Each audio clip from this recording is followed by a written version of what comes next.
In today's video, I'm going to teach you how to make a workspace public in Trello. If you're looking to share your Trello workspace with a broader audience, making it public is the way to go, allowing anyone with the link to view your workspace and its boards. But how do you do that? Let's dive in and show you the step-by-step process. First, start by heading over to Trello.com. You'll want to make sure you're on the home page where you can quickly gain access to all the features Trello has to offer. Once you're there, the next thing you'll do is log into your account. You'll find the login button prominently displayed on the screen. Clicking on it will take you to the login page where you have a couple of options available. You can log in using your email and password combination, or if you prefer a quicker process, you can opt to log in via your Google account.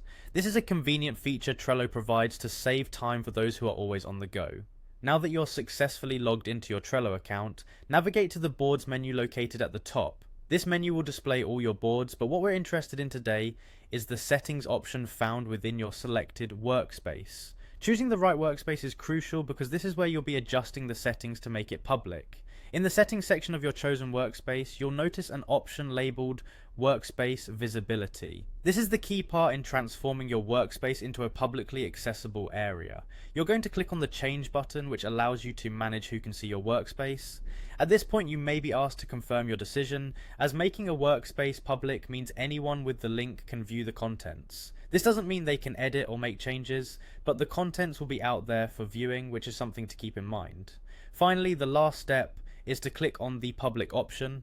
By selecting this, you are opening up the workspace for public viewing. Just ensure you have reviewed your workspace carefully, verifying that there is no sensitive information you wouldn't want to be available publicly. Once you've done this, your workspace should be accessible to anyone with the link, ready to be shared with team members, collaborators, or anyone interested. And there you have it, your Trello workspace is now public. By following these simple steps, you can share your organizational insights and collaborative projects with the world. Thank you for watching, and be sure to subscribe for more Trello tips and tutorials.